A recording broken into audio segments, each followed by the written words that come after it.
Subscribe our channel Kinex Computer. We provide the video lecture for BCA, BSc IT, MCA, BTech and Computer Science students. And please click on the bell icon so that जब भी हम लोग new video upload करें you will get the notification.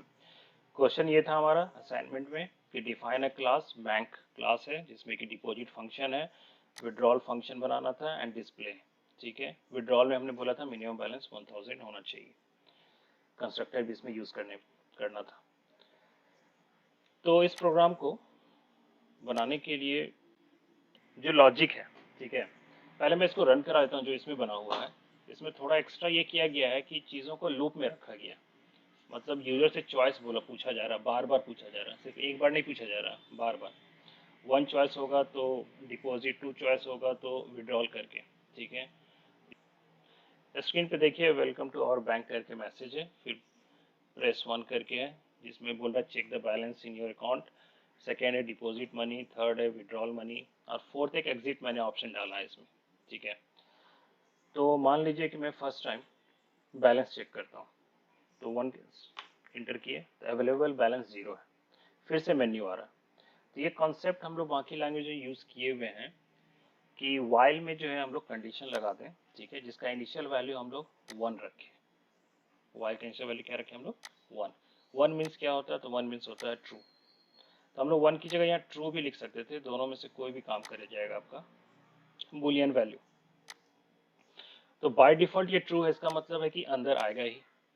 ठीक है, अंदर आएगा तो जब भी आप कुछ भी इनपुट करोगे, ठीक है, अब मैं करता हूँ इसमें इनपुट, मान लीजिए नेक्स्ट करता हूँ 2 करते हैं. ठीक है, तो बोला enter the amount to be deposit की, अमाउंट बोला डिपॉजिट करने, मैंने किया 1500 मान लीजिए, इंटर प्रेस किए. अब फिर हम बोले बैलेंस चेक करते हैं, फिर से 1 चॉइस दी, बार बार मेन्यू आएगा आपका. ठीक है, कब तक आएगा, जब तक हम एग्जिट 4 चॉइस नहीं करें. और 4 चॉइस जैसे ही कर रहे हैं, एग्जिट का काम है बीच में प्रोग्राम को तोड़ देना, मतलब कि प्रोग्राम से बाहर निकलना, जो रनिंग प्रोग्राम है उसको एग्जिट कर देना. तो 4 में हमने एग्जिट चॉइस दिया हुआ है. ठीक है, जब तक नहीं देंगे तब तक ये राउंड अप होता रहेगा. इवन आप गलत भी इनपुट करेंगे, जैसे मान लीजिए मैं इस बार 6 करता हूँ, तो 6 तो चॉइस नहीं है हमारे इसमें. ठीक है, तो उस कंडीशन में इनवैलिड इनपुट आएगा और फिर से, क्योंकि ये पूरा कंडीशन वाइल लूप के अंदर. ठीक है, तो इसका मतलब ये बार बार वाइल में जाएगा और 1 है उसका वैल्यू, तो अंदर आएगा ही. ठीक है, और एग्जिट जब करेंगे तो प्रोग्राम ही एग्जिट हो रहा है, तो इसीलिए फिर वापस वाइल लूप नहीं चलेगा. तो 6 अगर मैं चॉइस दूं तो आपको आ रहा है इनवैलिड इनपुट करके. ठीक है, तो इस तरह से हम लोग चॉइस जो है डाल सकते हैं. तो अब विड्रॉ के टाइम में क्या होगा कि विड्रॉ में मान लीजिए हम 1000 विड्रॉ करते हैं, तो मैसेज आना चाहिए कि आप नहीं कर सकते हो, इनसफिशिएंट बैलेंस. क्यों, क्योंकि 1500 टोटल है, 1500 आप 1000 कर रहे हो, तो इंटर प्रेस किए, लिख रहा है यू हैव इनसफिशिएंट बैलेंस. ठीक है, और फिर से चॉइस है. नीचे वाला तो लॉजिक समझ में आ गया होगा, इसका काम है सिर्फ लूपिंग को, जो मेन्यू है फंक्शन को कॉल तो कर रहे हैं हम लोग. ठीक है, हर एक के लिए अलग फंक्शन को कॉल कर रहे हैं. एक में हम लोग डिस्प्ले कॉल किए, ए इज ऑब्जेक्ट. ठीक है, ऊपर में जो ये हम लोग बैंक का क्या बना है ऑब्जेक्ट.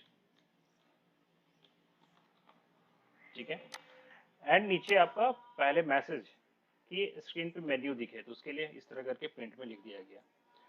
अब चॉइस लेंगे जिसको आई में स्टोर किया गया और इफ में इसको हम लोग क्या कर रहे हैं चेक करते जा रहे हैं. तो डिस्प्ले हो रहा है तो उसके लिए तो सिंपल ए डॉट डिस्प्ले कॉल कर दिए. बट अगर 2 है तो उसमें डिपॉजिट करना है तो उसके लिए इनपुट लेना पड़ेगा, तो एक वेरिएबल ले लिए डी करके, उसमें हम लोग इनपुट ले लिए और उसके बाद उसको हम लोग पास कर दिए डिपॉजिट फंक्शन के पास. ठीक है, 3 में विड्रॉ, तो यहाँ पर सिर्फ कॉलिंग हो रहा है एक तरह से, है ना. मेन है ऊपर, फिर लॉजिक लिखा हुआ क्लास के अंदर. तो सेल्फ बोला तो सबको पता है कि इनिट वाले में क्या करना था, कंस्ट्रक्टर में सिर्फ इनिशियल वैल्यू देना था और एक मैसेज देना था. डिपॉजिट वाले में क्या करना था, जो भी वैल्यू आएगा तो पहले से जो भी सेल्फ बैलेंस में जो भी वैल्यू होगा उसमें प्लस इक्वल टू, सबको पता है plus equal to means balance plus equal, plus मतलब क्या हुआ कि balance equal to balance plus D. ठीक है, तो ये अपना ऐड कर रहा है. बट विड्रॉल वाले में कंडीशन 2 कर दिए हैं, सेल्फ बैलेंस जो है वो लेस देन 1000 हो रहा है, तब तो यू हैव इनसफिशिएंट बैलेंस.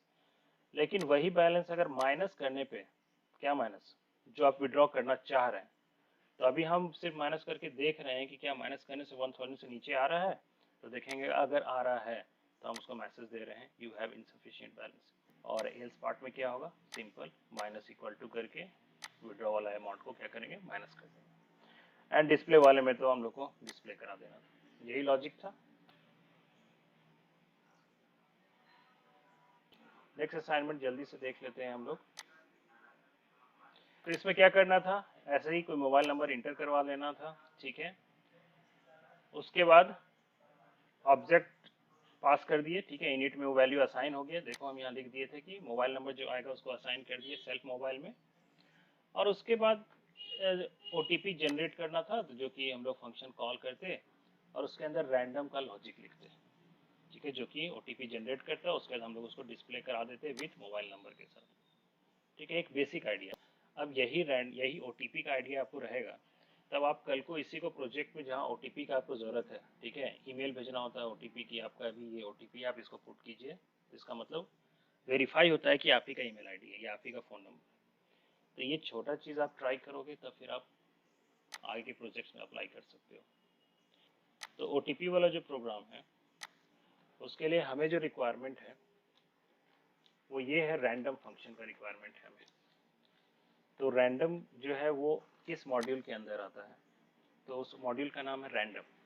तो इंपोर्ट करके हमको मॉड्यूल का नाम सबसे पहले अपने प्रोग्राम में यूज कर लेना है रैंडम, ठीक है।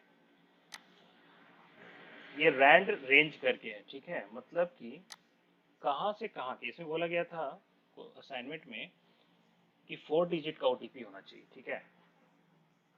तो 4 डिजिट के लिए हम लोग 4 डिजिट हम लोग को पता है 1000 से स्टार्ट होता है, ठीक है। तो 1000 से हम लोग 10,000 मतलब एक कम तक, आई थिंक इसमें इक्वल तक लेता है, तो इसलिए 99 भी लिख सकते हैं हम लोग। तो ये हम रेंज दिए हैं कि स्टार्टिंग एंड एंड, इसके बीच में कोई भी रैंडम वैल्यू ये हमको डिस्प्ले करा सकता है, ठीक है। तो पहले इसको टेस्ट करो कि ये काम कर रहा है कि नहीं। तो मैं इसको रन कराता हूँ, मान लीजिए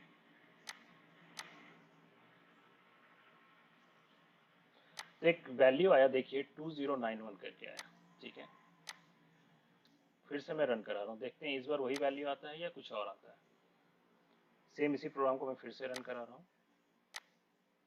राइट साइड आपको अलग वैल्यू दिखेगा, देखिए इस बार 1130 आ रहा है। तो ओटीपी पे ऐसे ही काम होता है, रैंडम फंक्शन उसमें यूज किया जाता है, ठीक है। और रैंडमली कुछ भी आ सकता है जनरेट, 4 डिजिट तक में जो आता है काफी रहता है, क्योंकि वो कुछ सेकंड के लिए या कुछ मिनट के लिए होता है, फिर वो डिसेबल हो जाता है। तो रैंडम काम कर रहा है, इसी को हम लोग को यूज करना था अपना क्लास एंड ऑब्जेक्ट में, ठीक है। तो क्या लिखेंगे हम लोग, क्लास का नाम हमने बोला था ओटीपी, ठीक है, क्लास का नाम क्या है हमारा, ओटीपी। इसमें बोला गया सेल्फ तो यूज होगा ही, और एक मैंने बोला था कि आर्गुमेंट आएगा मोबाइल नाम से, वो हम लोग ले लिए। और उसको हम लोग सेल्फ मोबाइल, जब हम लोग सेल्फ मोबाइल लिख रहे हैं इसका मतलब हम लोग क्लास वेरिएबल लिख रहे हैं, और जब हम लोग यहाँ आर्गुमेंट मोबाइल लिखे इसका मतलब लोकल वेरिएबल हुआ ये, ठीक है। तो सेल्फ मोबाइल जो लिखेंगे तो वो फिर कोई भी फंक्शन नीचे देख सकता है। तो इसमें कि हम लोग मोबाइल जो भी आया होगा उसको हम लोग असाइन करके रख लिए, तो एक ऐसे ही एक यूज कर लिए, ठीक है। इसका काम खत्म हो गया। नेक्स्ट बोले थे डेफ करके हम लोग यूज करेंगे जनरेट, फंक्शन का नाम ओटीपी ही रखते हैं हम लोग, जनरेट ओटीपी कैपिटल लेटर में लिख देते हैं, एक साथ नाम दे दिए जनरेट ओटीपी, ठीक है। इसमें हम लोग को क्या करना था, तो इसमें हम लोग सेल्फ को डाले हैं, ठीक है। और इसमें बस हम लोग को जनरेट करके स्टोर करना एक वेरिएबल में, मतलब कि ये जो मैंने प्रिंट करके आपको दिखाया था वो तो हम लोग टेस्टिंग कर रहे थे कि इस वर्किंग और नॉट, बट अब हम लोग इसका यूज करेंगे यहाँ पर।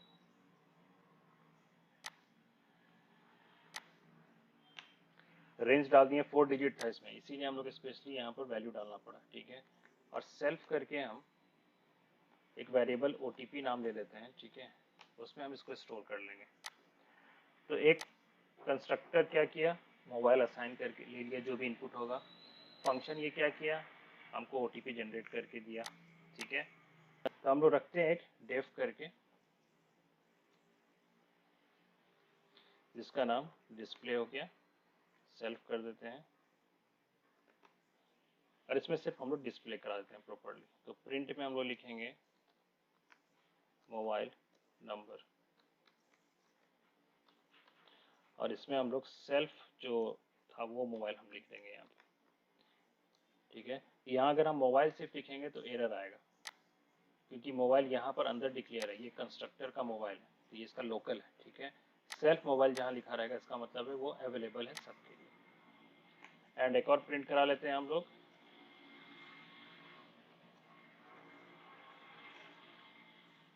योर OTP इज करके, ठीक है।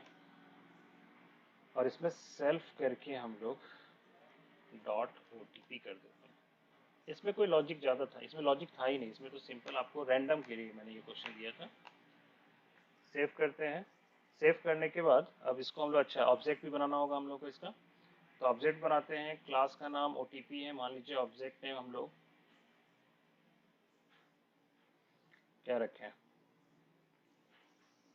वो भी रख देते हैं OBJ, ऑब्जेक्ट का नाम, ठीक है। इक्वल टू OTP कर दिए, ठीक है। इसमें एक आपको मोबाइल नंबर डालना है। तो अब यहाँ पर बहुत लोग गलती करते हैं, जैसे कि अभी तक हम लोग यहाँ नंबर डाल रहे थे, ठीक है। इस बार हम यहाँ पर इनपुट लेंगे यूजर से M में। तो इनपुट में मैं यहाँ लिख देता हूँ इसका नाम, इनपुट फंक्शन यूज करते हैं, इंटर द मोबाइल नंबर, ठीक है। एंड ये बंद, और इधर इंटर में इंट। अच्छा, इसमें मैं इसको इंटीजर में कन्वर्ट नहीं किया हूँ। एक चीज़ ध्यान रखिएगा आप लोग, जिसमें कैलकुलेशन का काम नहीं हो, ठीक है। जैसे मोबाइल नंबर में कैलकुलेशन नहीं करना होता, तो mobile number as a string ही रखना चाहिए, pin code number as a string रखना चाहिए। ये प्रोजेक्ट्स में आगे आप देखिएगा, ठीक है, उसमें भी हम लोग ऐसे ही करते हैं, क्योंकि एज ए स्ट्रिंग मैक्सिमम जो हम लोग वेरिएबल्स लेंगे या डेटा टाइप टेक्स्ट के थ्रू लेंगे, टेक्स्ट बॉक्स के थ्रू लेंगे, तो एज ए स्ट्रिंग ही हम लोग एक्सेप्ट करते हैं। तो ये हो गया हमारा इनपुट, ठीक है। एम को हम लोग पास कर दिए OBJ में। अब OBJ डॉट सबसे पहले जनरेट OTP कॉल करेंगे। तो ये कुछ डिस्प्ले नहीं कराएगा, बस ये कॉल होगा, एक्टिव होगा, और अंदर में ये असाइन कर देगा जो भी रैंडम वैल्यू आएगा वो सेल्फ OTP में, ठीक है। इसके बाद जब हम लोग डिस्प्ले कराएंगे, OBJ डॉट डिस्प्ले जब कॉल करेंगे, तो ये आपका सिंपल डिस्प्ले होगा। तो अब लेट्स सी। अब इंटर द मोबाइल नंबर है, ठीक है। कोई भी आप नंबर अभी डाल दो, कुछ भी, उससे कोई मतलब नहीं है, मेन तो ऐसे ही हम लोग टेस्टिंग के लिए किए थे।